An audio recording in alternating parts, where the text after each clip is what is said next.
Good morning. It's about 11 a.m. in Vernon, British Columbia. About 0 degrees outside, not too bad. Getting close to the end of February, and won't be long before we'll be looking at green grass again. That's a welcome deal, I'll tell you. Sure is.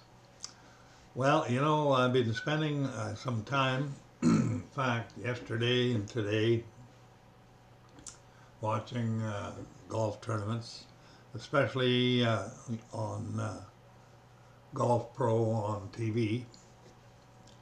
And right now they're playing in Los Angeles.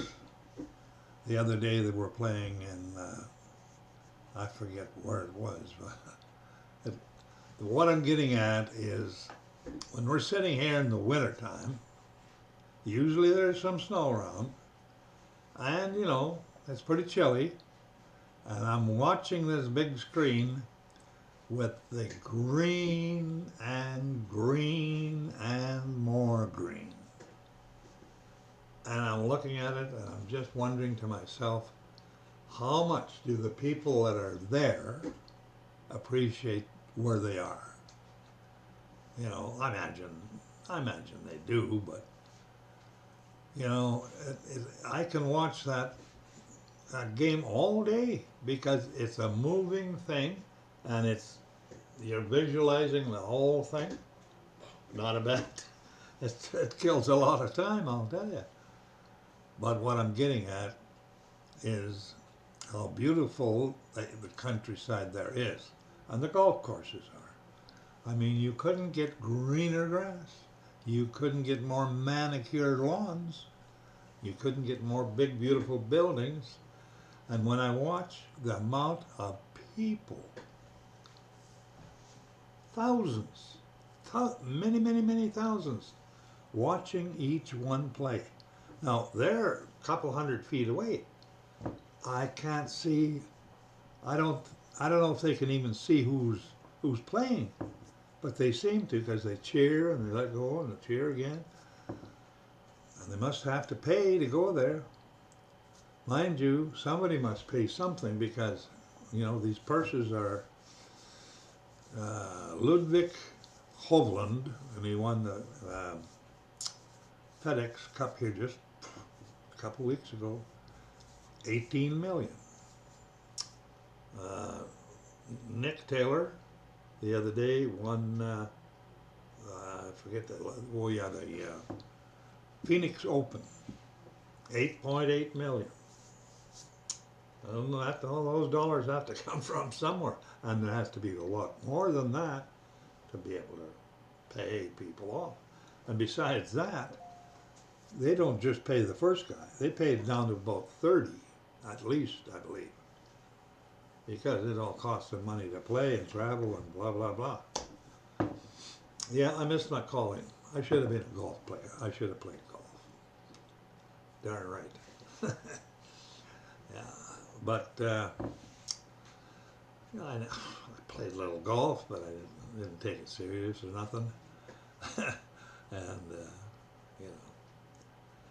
never even thought of it. But anyway, when I look at those green, beautiful golf courses, I'm wondering how much people are swayed by that. I'm looking at it and say, oh, isn't that beautiful? Well, it is. But there's a danger. There's a danger in people idolizing the world or whatever and saying, oh, all this is wonderful here and wonderful there. Some places are pretty wonderful. A lot of places are not. God said, don't be enamored by this world. You're just traveling through. And don't love the world. You can be in the world, but you're not supposed to be of the world. And that's a tricky thing to understand, but I kind of think I understand it because God is a jealous God, I guess that's why. Nothing I can do about that, or you can do about that. And everything is His. Everything. To get that straight in your mind takes a little dancing around, I'll tell you. You belong to Him. The cattle on 1,000 hills belongs to Him.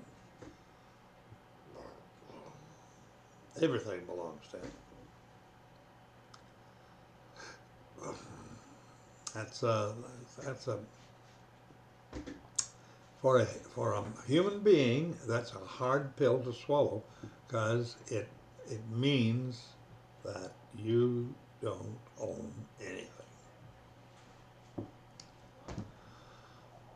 Not really. You're here by the grace of God. That's it. I don't own this body. People, say that. Women say that. It's my body and I can do what I like with it. Not true. It's no more your body than a tree is. And,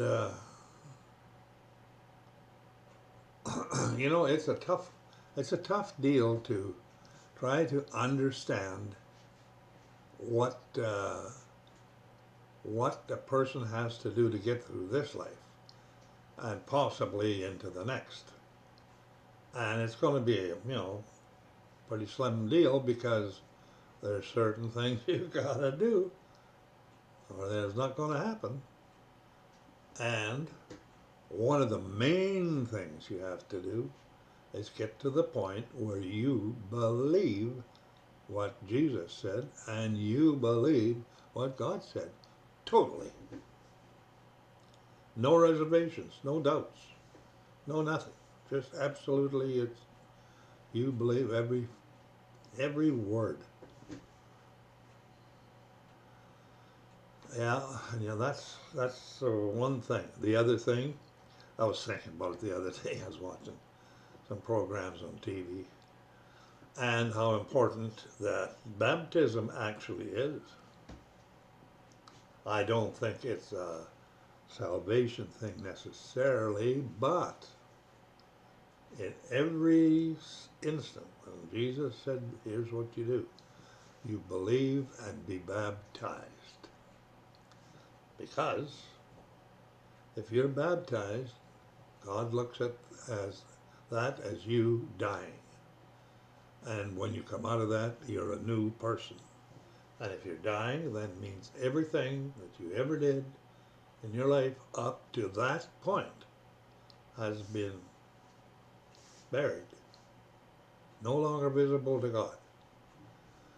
Now, I think I got baptized when I was about 83, 84 or something like that. And I thought about it. After 84 years, I've piled up a lot of things I most likely shouldn't have done. And let's get baptized, I said.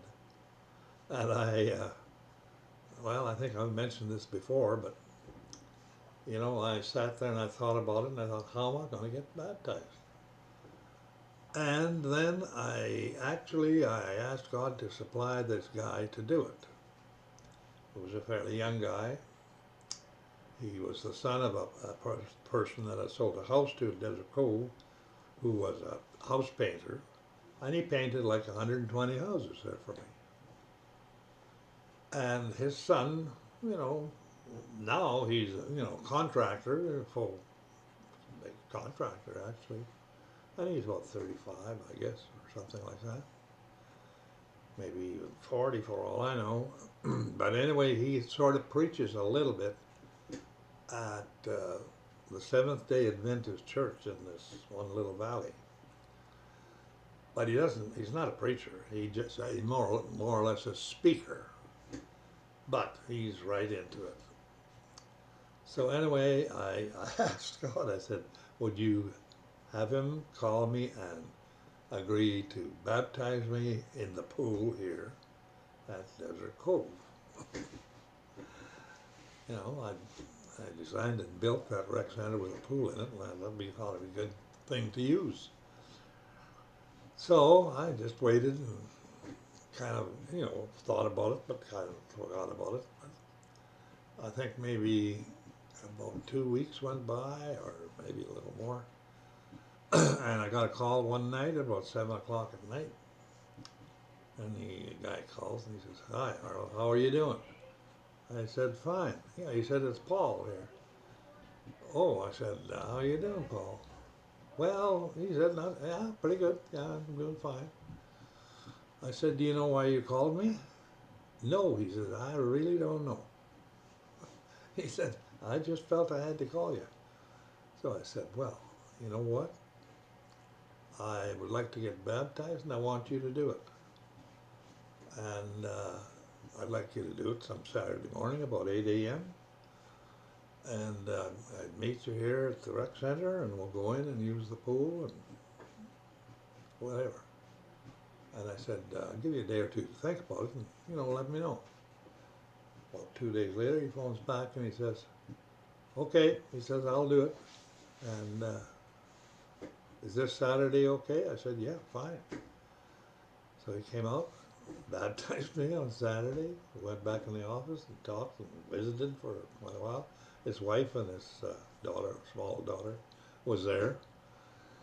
Anyway, that's what happened there. And right to this day, I'm glad I got baptized because, I, phew, I had things when I was younger that I'm not proud of. And, uh, not, nobody really knows about it or anything, but I did things. There was things I was not proud of. And so I was glad to get baptized. At least I got it. According to God's plan, I got a new clean start after 84 years.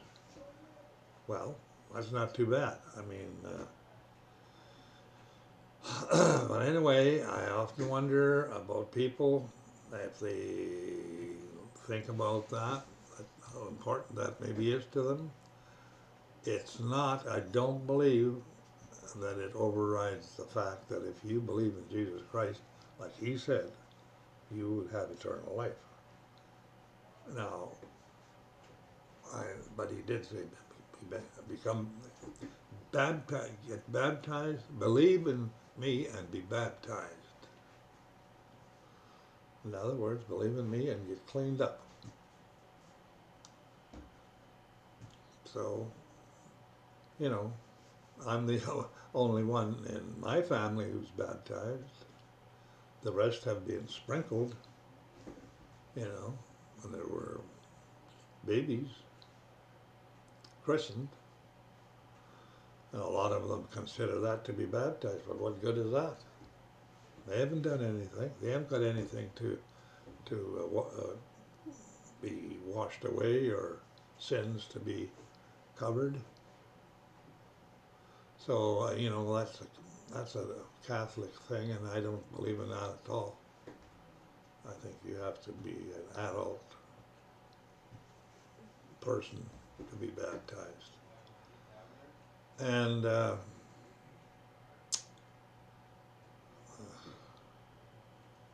there's a few things that God requires, not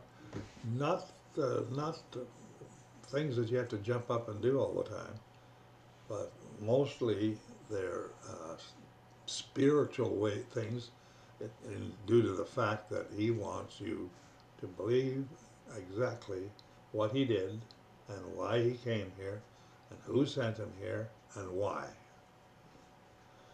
And you have to have that before you qualify in his way. Well, anyway, that's just a little blurb today. I'd like to just leave you with that. And the thing is, think about it. I can't do anything for you, that's for sure. And you'd have to do this on your own. And I'd like you, if you do, let me know. I'd appreciate it if you did. Anyway, that's it for now. Goodbye and God bless you.